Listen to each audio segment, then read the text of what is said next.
আজ আমরা ইউপ্যাক পদ্ধতির তে নামকরণ করব বুয়েটের একটা প্রশ্ন। বুয়েট 22-23 সালে আসছিল, এই যৌগটার ইউপ্যাক পদ্ধতির নামকরণ করা হবে। বেশিরভাগ স্টুডেন্ট এটা ভুল করে, কোথায় ভুল করে এবং কেন আমাদের ভুলটা হয় এবং কোন পদ্ধতিতে করলে ভুলটা হবে না সেটা তোমরা পুরো ক্লাসটা করলেই বুঝতে পারবা এবং ইন্টারেস্টিং লাগবে। আসো দেখি।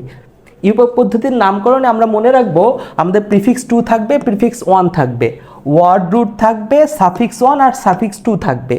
যদি সবগুলোই উপস্থিত থাকে তাহলে আমরা সবগুলোই উপস্থাপন করব, যদি কোনোটা না থাকে সেটা দেওয়া লাগবে না। যেমন দেখো, এটা বুয়েটের প্রশ্ন এই কারণেই, এটা এমন একটা নামকরণ, এখানে prefix 2, prefix 1, word root, suffix 1, suffix 2 সবগুলোই আছে। চলো দেখি। আমরা দেখবো প্রিফিক্স 2 এই যৌগটার মধ্যে প্রিফিক্স 2 আছে কিনা। অবশ্যই আছে। এখানে আমি কি দেখতে পাচ্ছি, এখানে আমার CH3 আছে, তাহলে শাখা এখানে আছে। এবার আসো প্রিফিক্স 1 উপস্থিত কিনা। হ্যাঁ, প্রিফিক্স 1 উপস্থিত, এটা একটা চাক্রিক যৌগ। আচ্ছা, ওয়ার্ড রুট তো দিতেই হবে। সাফিক্স 1 উপস্থিত কিনা, এই যে দ্বিবন্ধন, সাফিক্স 1 উপস্থিত। সাফিক্স 2 উপস্থিত কিনা কার্যকরীমূলক, এই যে কার্যকরীমূলক, এটা কিসের কার্যকরীমূলক, এটা হচ্ছে গিয়ে কিটোনের কার্যকরীমূলক। আর বন্ড, ও বন্ড, আর, তাই না, এই পাশে এই পাশে। আচ্ছা, বন্ড লাইন স্ট্রাকচার তোমরা জানো, ধরে নিচ্ছি। তো তোমার এইটার নামকরণ আসো সব যদি আমরা সিরিয়াল অনুযায়ী করি, প্রথমে প্রিফিক্স 2 বসাইতে হয়। তাহলে এবার দেখো নাম্বারিং করতে হয়। তার জন্য এই যে কার্যকরীমূলক, এটা যেহেতু কিটোন, এ সবচেয়ে পাওয়ারফুল, একে 1 ধরতে হবে, এইটা 2, এই কার্বনটা 3, এটা 4, এটা 5, এটা 6। আচ্ছা, তো 3 নাম্বার কার্বনে দেখো তো আমার কি আছে। 3 নাম্বার কার্বনে মিথাইল আছে, তাহলে এখানে কি হবে, 3 মিথাইল। আচ্ছা, তাহলে প্রিফিক্স 2 আমাদের গেল। হ্যাঁ, প্রিফিক্স 2 শেষ, ঠিক আছে। প্রিফিক্স 1 এ আসো, সাইক্লো কিনা, তাহলে সাইক্লো লাগাইতে হবে, 3 মিথাইল সাইক্লো। আচ্ছা, 3 মিথাইল সাইক্লো। এরপরে ওয়ার্ড রুট, ওয়ার্ড রুট তো দিতেই হবে, কি, হেক্স,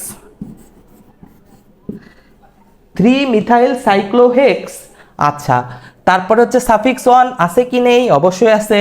2 নম্বর কার্বনে কি আছে, ইন আছে, দ্বিবন্ধন আছে, দ্বিবন্ধন থাকলে ইন হয়।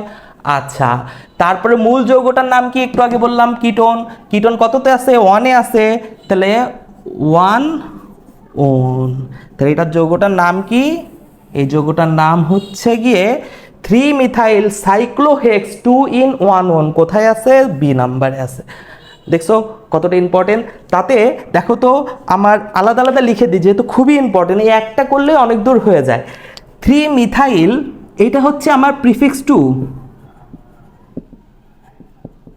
আচ্ছা, সাইক্লো, এই সাইক্লো, এই সাইক্লোটা কি আমার, সাইক্লোটা হচ্ছে কি আমার প্রিফিক্স 1।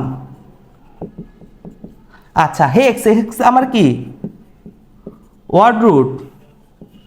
আচ্ছা, এখানে 2 ইন, এটা কি আমার সাফিক্স 1। আর এখানে হচ্ছে কি সাফিক্স 2 কি আছে, ওন, তাহলে এটা সাফিক্স 2। দেখো তো এই ক্রম যদি তুমি মেনটেন না করো তাহলে ভুল হয়ে যাবে, ভুল হয়ে যাবে। কি ভুল হবে, সবাই ভাবে কি এরকম, আচ্ছা 3 মিথাইল হেক্স সাইক্লো হবে না সাইক্লো হেক্স হবে, বা 3 মিথাইল 2 ইন দিয়ে তারপরে সাইক্লো হেক্স দেবো, নাকি হচ্ছে গিয়ে 1 ওন। দেখো বিভিন্ন অপশন আছে, মানে মাথা গুলাই যাবে, সাইক্লো হেক্স দেবো না হেক্স সাইক্লো, এটা নেই বেশি গুলাই স্টুডেন্টদের। আচ্ছা, তাই তুমি যদি এই ফ্লোটা, ক্রমটা হচ্ছে মেনটেন করো, তাহলে তোমার নিশ্চয়ই ভুল যাবে না।